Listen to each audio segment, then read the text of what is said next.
ചെറിയ പ്രായമാണ്, എനിക്ക് പഠിക്കണം. ഇന്ന് നെയ്യാറ്റിൻകരയിൽ ഷാരോൺ വധക്കേസിലെ വാദം ഈ ഘട്ടത്തിൽ പുരോഗമിക്കുമ്പോൾ ഒന്നാം പ്രതിയായിട്ടുള്ള ഗ്രീഷ്മ കോടതിയിൽ പറഞ്ഞ വാക്കുകളാണിവ. കേരളം ഉറ്റുനോക്കുന്ന ഷാരോൺ വധക്കേസിൽ ഇന്ന് വിധിയുണ്ടാകുമെന്നാണ് ആദ്യഘട്ടത്തിൽ പ്രതീക്ഷിച്ചതെങ്കിലും ഇന്ന് വിധിയുണ്ടാകില്ല. പ്രതികളുടെ അടക്കം വാദം വിശദമായി കേൾക്കാനാണ് കോടതി തീരുമാനിച്ചിരിക്കുന്നത്. ഈ ഘട്ടത്തിൽ പ്രോസിക്യൂഷനും അതുപോലെ തന്നെ പ്രതിഭാഗവും തൻ്റെ വാദങ്ങൾ ശക്തമായി കോടതിയിൽ ഉയർത്തുകയാണ്. ഒരുപക്ഷെ ആദ്യ സമയങ്ങളിലൊന്നും കേട്ടുകേൾവി ഇല്ലാത്ത കണക്കുള്ള ഒരുപക്ഷെ വിക്ടിമിനെ പോലും പഴിക്കുന്ന രീതിയിലുള്ള വാദങ്ങളാണ് പ്രതിഭാഗം ഈ ഘട്ടത്തിൽ ഉയർത്തുന്നത് എന്നുള്ളത് ശ്രദ്ധേയമാണ്. അതായത് ഷാരോൺ ഗ്രീഷ്മയെ പിന്നാലെ നടന്ന് ശല്യം ചെയ്യുന്ന രീതിയിലേക്കുള്ള പ്രവർത്തികൾ ഉണ്ടായി. കിടപ്പുമുറിയിലടക്കമുള്ള ദൃശ്യങ്ങൾ പകർത്തുന്ന സാഹചര്യമുണ്ടായി. മറ്റൊരു വിവാഹ ബന്ധം വന്നപ്പോൾ തനിക്ക് കിട്ടാത്തത് വേറൊരാൾക്കും കിട്ടണ്ട എന്നുള്ള രീതിയിലുള്ള ചില വാദങ്ങൾ, ചില നടപടികളൊക്കെ ഷാരോണിൻ്റെ ഭാഗത്ത് നിന്ന് ഉണ്ടായി എന്നുള്ള രീതിയിലുള്ള ചില വാദങ്ങളാണ് ഈ ഘട്ടത്തിൽ പ്രതിഭാഗം കോടതിയിൽ ഉന്നയിക്കുന്നത്. ആ സമയത്ത് പ്രോസിക്യൂഷനും വളരെ ശക്തമായ രീതിയിലുള്ള വാദങ്ങളുടെ വലിയൊരു നിര തന്നെ തെളിവുകളുടെ ഉൾപ്പെടെ അടിസ്ഥാനത്തിൽ കോടതിയിൽ നിരത്തുകയാണ്. അതായത് ഇതൊരു അപൂർവങ്ങളിൽ അപൂർവമായ കേസായി പരിഗണിക്കണം, ഒരുപക്ഷെ കേട്ടുകേൾവി ഇല്ലാത്ത ഒരു സംഭവമാണ് എന്നുള്ള രീതിയിൽ വലിയ ശക്തമായ പ്രതിരോധം പ്രോസിക്യൂഷൻ കൂടി സൃഷ്ടിക്കുന്നുണ്ട്. പക്ഷേ ഈ ഘട്ടത്തിൽ വലിയ രീതിയിലുള്ള മാറ്റങ്ങൾക്കൊന്നും അല്ലെങ്കിൽ എന്താണ് ഈ ഒരു പ്രതിഭാഗം ശ്രമിക്കുന്നത് എന്ന് വെച്ച് കഴിഞ്ഞാൽ ഒരുപക്ഷെ വധശിക്ഷയിലേക്ക് കാര്യങ്ങൾ എത്താതിരിക്കാൻ വേണ്ടിയുള്ള ശക്തമായ വാദമുഖങ്ങളാണ് പ്രതിഭാഗം ഉയർത്തുന്നത്. കാരണം ഒരുപക്ഷെ അപൂർവങ്ങളിൽ അപൂർവമായ ഒരു കേസായി പരിഗണിച്ചുകൊണ്ട് വധശിക്ഷ കൊടുക്കുന്ന ഒരു സാഹചര്യം ഉണ്ടായിക്കഴിഞ്ഞാൽ ഈ അപ്പീലിനടക്കം മേൽക്കോടതികളിൽ പോകുമ്പോൾ അതൊരു തടസ്സമായി മാറും. അതായത് ഒരുപക്ഷെ ഇളവ് കിട്ടിയാൽ പോലും, ശിക്ഷയിൽ ഇളവ് കിട്ടിയാൽ പോലും പുറം ലോകം കാണാത്ത രീതിയിൽ കഠിന തടവ് അല്ലെങ്കിൽ ആയുഷ്കാലം കഠിന തടവ് എന്നുള്ള രീതിയിൽ പോലും കാര്യങ്ങൾ എത്താൻ സാധ്യതയുണ്ട്. അതുകൊണ്ട് മുൻകൂട്ടി കാര്യങ്ങൾ കണ്ട് വലിയൊരു പ്രതിരോധം സൃഷ്ടിക്കുകയാണ് ഇത്തരത്തിലുള്ള വാദമുഖങ്ങളിലൂടെ പ്രതിഭാഗം ഇപ്പോൾ കോടതിയിൽ ചെയ്യുന്നത് എന്നുള്ളതാണ്. ഒരുപക്ഷെ നമുക്ക് കേൾക്കുമ്പോൾ വൈകാരികമായ ചില വിമുഖതകൾ അല്ലെങ്കിൽ ചേർച്ചക്കേടുകൾ, പൊരുത്തക്കേടുകളൊക്കെ തോന്നുമെങ്കിലും സ്വാഭാവികമായും കോടതിയിൽ നടക്കുന്ന ഒരു പ്രൊസീജിയറാണ്. കാരണം ഇന്ന് വിശദമായ വാദം അല്ലെങ്കിൽ വാദങ്ങളിലേക്ക് ഒരു അവസാനം അന്തിമവാദം എന്നുള്ള രീതിയിൽ പ്രതികൾക്ക് എന്തെങ്കിലും പറയാനുണ്ടെങ്കിൽ അതുൾപ്പെടെ കേൾക്കാമെന്നുള്ള രീതിയിൽ ഒരു നിലപാട് കോടതി വ്യക്തമാക്കിയതാണ്. അതുകൊണ്ട് തന്നെ സ്വാഭാവികമായി ഇതൊരു കോടതി നടപടിക്രമമാണ്.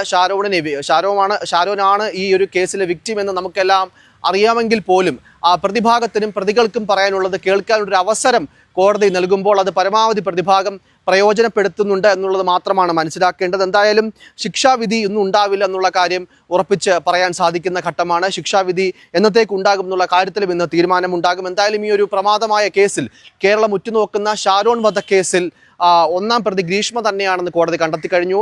അതുപോലെ തന്നെ ഗ്രീഷ്മയുടെ അമ്മ സിന്ധുവിനെ തെളിവുകളുടെ അഭാവത്തിൽ അല്ലെങ്കിൽ ഈ ഒരു ഗൂഢാലോചനയിലുള്ള പങ്കൊക്കെ പ്രത്യക്ഷത്തിൽ തെളിയിക്കാൻ പ്രോസിക്യൂഷന് കഴിയാതിരുന്നൊരു സാഹചര്യത്തിൽ അമ്മയെ വെറുതെ വിടുന്ന ഒരു സാഹചര്യം ഉണ്ടായി. ആ രീതിയിൽ കേസിലെ ഒന്നാം പ്രതി ഗ്രീഷ്മ തന്നെയാണ്. രണ്ടാം പ്രതി എന്ന് പറയുന്നത് അമ്മാവനായിട്ടുള്ള നിർമ്മൽ കുമാരൻ നായരുമാണ്. അതിൽ മറ്റ് മാറ്റങ്ങളോ അല്ലെങ്കിൽ കൂടുതൽ വിശദാംശങ്ങളോ ഒന്നും പുറത്തുവരേണ്ട കാര്യമില്ല. കോടതി അത് വ്യക്തമാക്കിയതാണ്. കുറ്റക്കാർ തന്നെയാണ് ഗ്രീഷ്മയും നിർമ്മൽ കുമാരൻ നായരും. ഗ്രീഷ്മയുടെ അമ്മാവനായിട്ടുള്ള നിർമ്മൽ കുമാരൻ നായരും കുറ്റക്കാരാണെന്നുള്ള കാര്യം കോടതി കണ്ടെത്തി കഴിഞ്ഞു. ഇനി എന്ത് ശിക്ഷയാണ് പ്രതികൾക്ക് കിട്ടുന്നത് എന്നുള്ള കാര്യത്തിലായിരുന്നു ഇന്ന് തീർപ്പുണ്ടാകേണ്ടത്. അതെന്തായാലും ഇന്നുണ്ടാകില്ല. ആ രീതിയിലുള്ള വാദപ്രതിവാദങ്ങളാണ് ഈ സമയത്ത് കോടതിയിൽ കടുക്കുന്നത് എന്നുള്ളതാണ്. എന്തായാലും തനിക്ക് പരമാവധി ശിക്ഷ നൽകണമെന്ന ആവശ്യം പ്രതിക്ക്, അതായത് തനിക്ക് ഈ ചെറിയ പ്രായമാണ്, തനിക്ക് ശിക്ഷയിൽ ഇളവുണ്ടാകണമെന്ന് ഗ്രീഷ്മ പറയുമ്പോൾ പ്രതിക്ക് പരമാവധി ശിക്ഷ നൽകണം, ശിക്ഷ ഉറപ്പാക്കണമെന്നുള്ള ഒരു വാദമാണ് പ്രോസിക്യൂഷൻ കോടതിയിൽ ഉന്നയിക്കുന്നത്. അതായത് അപൂർവങ്ങളിൽ അപൂർവമായ കുറ്റകൃത്യം തന്നെയാണ്. ഒരു ഡെവിളിഷ് തോട്ട്, അതായത് ഒരു പൈശാചിക ചിന്തയുള്ള വ്യക്തിയാണ്. അത്തരത്തിലുള്ളൊരു കൃത്യമാണ് വളരെ ആസൂത്രിതമായി ഷാരോണിന് നേരെ നടന്നത് എന്നുള്ളത് പ്രോസിക്യൂഷൻ വളരെ ശക്തമായി തന്നെ വാദിക്കുന്നു. ഗ്രീഷ്മ ദയ അർഹിക്കുന്നില്ലെന്നും പരമാവധി ശിക്ഷയായ വധശിക്ഷ തന്നെ നൽകണമെന്നുമാണ് കോടതിയിൽ പ്രോസിക്യൂഷൻ പറയുന്ന കാര്യം. സമൂഹം തന്നെ ഞെട്ടിയ ഒരു ആസൂത്രിത കൊലപാതകമാണ്. അതുകൊണ്ട് തന്നെ പ്രതി നടത്തിയത് വളരെ ആസൂത്രിതമായിട്ടുള്ള കൃത്യങ്ങളാണ്. ഒരു രീതിയിലും ഇതിനെ ഒരു ആക്സിഡൻ്റൽ ഡെത്ത് എന്നോ അല്ലെങ്കിൽ പെട്ടെന്നുണ്ടായ ഒരു തോട്ടിൻ്റെ മുകളിൽ ചെയ്ത ഒരു കുറ്റമെന്നോ ഒന്നും പറയാൻ സാധിക്കുന്ന ഒരു അവസ്ഥയില്ല. അതുകൊണ്ട് തന്നെ കൃത്യമായ ഒരു ശിക്ഷ കിട്ടണം പ്രതിക്ക് എന്നുള്ളത് പ്രോസിക്യൂഷൻ പറയുകയാണ്. ആ സമയത്ത് തനിക്ക് ശിക്ഷയിൽ ഇളവ് വേണം, ചെറിയ പ്രായമാണ്, തനിക്ക് ഇനിയും പഠിക്കണം, അതുകൊണ്ട് തന്നെ ശിക്ഷയിൽ ഇളവ് വേണം എന്നുള്ളതാണ് ഗ്രീഷ്മ കോടതിയോട് അപേക്ഷിച്ച ഒരു കാര്യം. എന്തായാലും തനിക്ക് 24 വയസ്സ് മാത്രം പ്രായമുള്ള പ്രതിയുടെ ഒരു പ്രായം കൂടെ കണക്കിലെടുത്ത് കുറഞ്ഞ ശിക്ഷ നൽകണമെന്നാണ് പ്രതിഭാഗം കോടതിയിൽ പറയുന്നത്. പ്രതിക്കെതിരെ സാഹചര്യ തെളിവുകൾ മാത്രമാണുള്ളതെന്നും പറയുന്നു. നശീകരണ സ്വഭാവമുള്ളയാളല്ല. അതുപോലെ തന്നെ ഷാരോണിനെതിരെയുള്ള നിരവധി വാദങ്ങളും നമ്മൾ മുൻപ് സൂചിപ്പിച്ചതുപോലെ പ്രതിഭാഗം എന്തായാലും ഈ ഒരു ഘട്ടത്തിൽ ഉന്നയിക്കുന്നുണ്ട്. എന്തായാലും ഇന്ന് ഈ ഒരു ഷാരോൺ വധക്കേസിൽ ഗ്രീഷ്മയ്ക്കും അതുപോലെ തന്നെ അമ്മാവനായിട്ടുള്ള നിർമ്മൽ കുമാരൻ നായരിനും എന്ത് ശിക്ഷയാണ് നൽകുന്നത് എന്നുള്ള കാര്യത്തിൽ ഇന്ന് വിധി പ്രസ്താവം ഉണ്ടാകില്ല. അത്തരത്തിൽ വാദങ്ങൾ കേൾക്കുകയാണ്. പ്രതിഭാഗത്തിന്റെ അടക്കമുള്ള വിശദമായ വാദങ്ങൾ കേൾക്കുകയാണ്.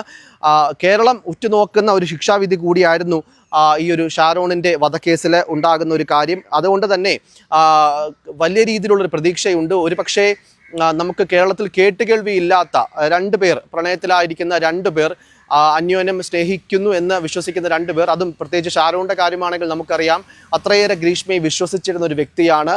മരണസമയത്ത് പോലും ഗ്രീഷ്മയ്ക്കെതിരെ മൊഴി കൊടുക്കാതിരുന്ന, അല്ലെങ്കിൽ ഗ്രീഷ്മയെ അത്ര കണ്ട് വിശ്വസിക്കുന്നത് കൊണ്ട് ഈ ഒരു കഷായത്തിൽ കളനാശിനി അല്ലെങ്കിൽ കീടനാശിനി കലക്കിക്കൊടുത്ത് ഷാരോണിനെ വധിക്കാൻ ശ്രമിച്ച ഈ ഒരു കേസിൽ ഗ്രീഷ്മയ്ക്കെതിരെ മൊഴി കൊടുക്കുന്ന ഒരു സാഹചര്യം പലപ്പോഴും ഉണ്ടായില്ല. ആ രീതിയിൽ വളരെ വൈകാരികമായുള്ളൊരു അടുപ്പം, അല്ലെങ്കിൽ വളരെ വലിയ രീതിയിലുള്ളൊരു ആത്മബന്ധം ഷാരോണിന് ഒരു വിശ്വാസവുമൊക്കെ ഗ്രീഷ്മയോട് ഉണ്ടായിരുന്നു. ആ ഒരു വിശ്വാസം മുതലെടുത്തുകൊണ്ടാണ് വളരെ രീതിയിലൊരു കൺവിൻസിംഗ് ആയി എന്ന് പറയേണ്ടി വരും ഈ ഒരു വാദങ്ങളൊക്കെ ആ സമയത്ത് ഗ്രീഷ്മ കുടുംബത്തോടും അതുപോലെ തന്നെ ഷിമോൻ്റെ കാര്യം കൂടി എടുത്തു പറയേണ്ടതാണ്.